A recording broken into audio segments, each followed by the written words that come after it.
Hi friends, welcome back to Rani's kitchen. నేను మీ రాణి. Friends, ఈరోజు recipe వచ్చేసి టీ టైమ్ స్నాక్స్ రెసిపీ అండి. చల్లని వాతావరణంలో వేడివేడిగా ఏదైనా తినాలి అని అనిపిస్తూ ఉంటుంది కదా. స్పైసీ ఫుడ్ని ఎక్కువగా ఇష్టపడుతూ ఉంటాం. అలాంటి వారి కోసం ఇలా మిర్చి బజ్జీని చేసి చూపించబోతున్నాను. మనం పిండిని కలిపే విధానాన్ని బట్టి బజ్జీ అనేది ఘాట్ అనేది అస్సలు తెలియకుండా చాలా టేస్టీగా ఉంటుంది. చిన్న వయసు పిల్లల నుంచి పెద్ద వయసు వారు కూడా చాలా ఇష్టంగా తినొచ్చండి. నేను చూపించిన ప్రాసెస్తో పిండిని ఒక్కసారి కలిపి చూడండి. ఇంకా ప్రాసెస్లోకి వెళ్ళిపోదాం. మినీ మిర్చి బజ్జీ అండి, అంటే చిన్న చిన్న పచ్చిమిర్చితో బజ్జీ చేసి చూపించబోతున్నాను. ఇలా పచ్చిమిర్చిని శుభ్రంగా కడిగి తీసుకోండి. పచ్చిమిర్చిని కాడలు ఉన్న పచ్చిమిర్చిని మాత్రమే తీసుకోండి. అప్పుడే బజ్జీకి మనం డీప్ ఫ్రై చేసుకోవటానికి ఈజీ అవుతుంది. దీనిని నేను చూపించిన విధంగా చాకుతో కాడ నుండి కొంచెం కింద వరకు బారుగా ఘాట్లు పెట్టుకోండి. చిన్నగా చీల్చుకుని దాని లోపల ఉన్న గింజలన్నీ కూడా ఒక గిన్నెలోకి తీసేసుకోండి. గింజలన్నీ ఏమీ లేకుండా తీసిన తర్వాత మాత్రమే మనం ఈ పచ్చిమిర్చిని బజ్జీకి వాడబోతున్నాం. గింజలు ఉన్నట్లయితే మనం మిర్చి బజ్జీని తింటున్నప్పుడు ఆ ఘాట్ అనేది అసలు తట్టుకోలేమండి, చాలా మంటగా అనిపిస్తుంది.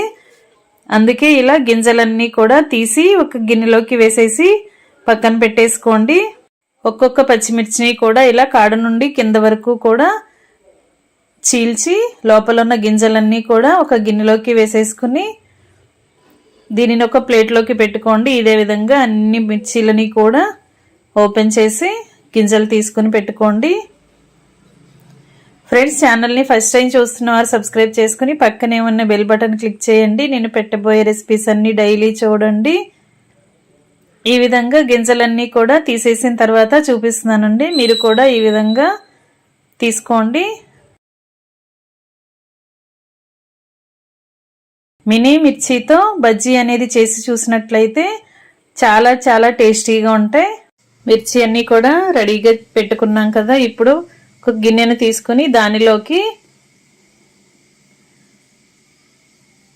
1 టేబుల్ స్పూన్లు శనగపిండిని, 1 పావు టీ స్పూన్ పొడి బియ్యం పిండిని వేసుకుని కొంచెంగా సాల్ట్ వేసుకుని 1 పావు టీ స్పూన్ వాము వేసుకోండి.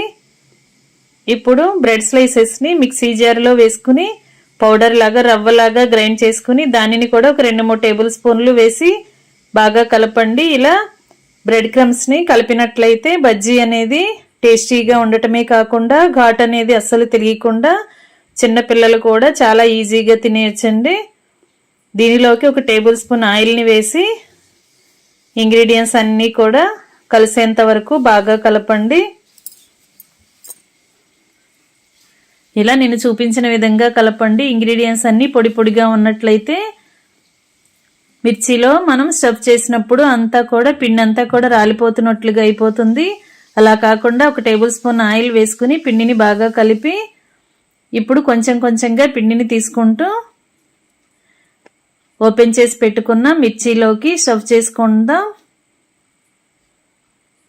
ఇలా నేను చూపించిన విధంగా కొంచెం కొంచెంగా తీసుకుంటూ గింజలు తీసిన మిర్చిలో లోపల వరకు కూడా ఈ పొడిని అప్లై చేసుకుని ప్లేట్లోకి పెట్టుకోండి. ఇదే విధంగా మిగిలిన మిర్చీలను కూడా చేద్దాం. ఫ్రెండ్స్, ఎప్పుడు చేసుకునే మిర్చి బజ్జీని కాకుండా ఒకసారి నేను చూపించిన విధంగా పిండిని కలిపి బజ్జీ వేసి చూడండి. చాలా చాలా టేస్టీగా ఉండటమే కాకుండా చిన్నపిల్లలు కూడా చాలా ఇష్టంగా తినొచ్చు. వాతావరణం అనేది చల్లగా ఉన్నప్పుడు వేడివేడిగా స్పైసీగా ఏదైనా తినాలి అని అనిపిస్తూ ఉంటుంది కదా. అలాంటప్పుడు ఇలా సింపుల్గా 10 నిమిషాల్లో ఈ బజ్జీని వేసి చూడండి. చాలా టేస్టీగా ఉంటుంది. ఇదే విధంగా మిగిలిన మిర్చీలన్నిటిలో కూడా పిండిని అప్లై చేసుకుని స్టఫ్ చేసుకుని ప్లేట్లోకి పెట్టుకున్నాం కదా. ఇప్పుడు పైపిండికి ప్రాసెస్ అనేది చేద్దాం. ఒక మిక్సింగ్ బౌల్ తీసుకోండి. దానిలోకి 1/4 కప్పు వరకు శనగపిండిని, 1/4 కప్పు వరకు పొడి బియ్యం పిండిని వేసుకోండి. దీనిలోకి టేస్ట్కి సరిపడా సాల్ట్ వేసుకుని మీ ఘాటుకి తగ్గట్టుగా కారం యాడ్ చేయండి. అలాగే చిటికెడు పసుపు కూడా వేసుకుని కొంచెంగా వాము వేసుకోండి. అలాగే సన్నగా కట్ చేసి పెట్టుకున్న కొత్తిమీరను కూడా వేసుకుని ముందుగా మనం వేసిన పొడి ఇంగ్రీడియంట్స్ అన్నీ కలుపుదాం. దీనిలోకి చిటికెడు వంట సోడా కూడా వేసుకోండి. ఇలా పొడి ఇంగ్రీడియంట్స్ అన్నీ ముందుగా కలిపిన తర్వాత కొంచెం కొంచెంగా వాటర్ని పోసుకుంటూ పిండిని బజ్జీల పిండిలాగా రెడీ చేయండి. వాటర్ అనేవి ఒకేసారి ఎక్కువగా పోసారంటే పిండి జారుగా అయిపోతుంది. అలా కాకుండా కొంచెం కొంచెంగా వాటర్ని పోసుకుంటూ విస్కర్తో కానీ గరిటెతో కానీ పిండిలో ఉండలనేవి ఏమీ లేకుండా బాగా కలపండి.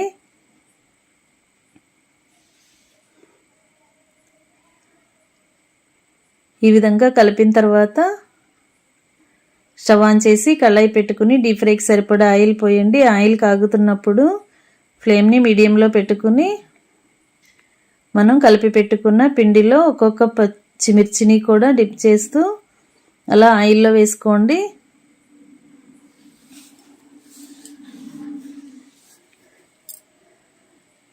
శనగపిండిని మనం వాటర్తో కలుపుతున్నప్పుడు పిండి అనేది కొంచెం జారుగా ఉన్నట్లని అనిపిస్తే బ్రెడ్ క్రమ్స్ని మనం ముందుగా ప్రిపేర్ చేసి స్టఫింగ్ కోసం రెడీ చేసి పెట్టుకున్నాం కదా, ఆ బ్రెడ్ పౌడర్ని కొంచెంగా శనగపిండిలో వేసి మనం పిండిని కలిపినట్లయితే పిండి అనేది జారుగా లేకుండా కొంచెం చిక్కగా అనిపిస్తుంది. అంతేకాకుండా బజ్జీ అనేది చాలా టేస్టీగా వస్తుంది.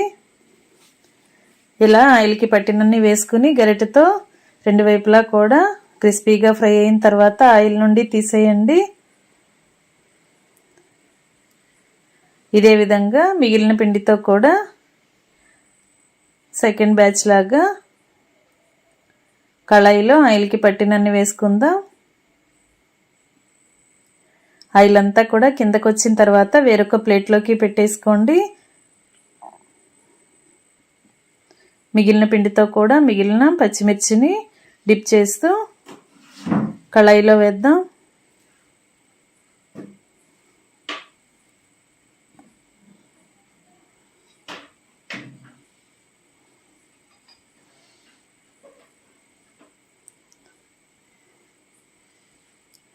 ఈ విధంగా ఆయిల్కి పట్టినన్ని బజ్జీని వేసుకొని మొత్తం అన్నీ కూడా క్రిస్పీగా డీప్ ఫ్రై చేసుకుని ఆయిల్ నుండి తీసేయండి. స్టవ్ ఆఫ్ చేసుకుని వేడివేడి మినీ పచ్చిమిర్చి బజ్జీలను సర్వ్ చేసుకోవటమే. ఛానల్ని ఫస్ట్ టైం వాచ్ చేసిన వారు సబ్స్క్రైబ్ చేసుకుని పక్కనే ఉన్న బెల్ బటన్ క్లిక్ చేయటం మాత్రం మర్చిపోకండి.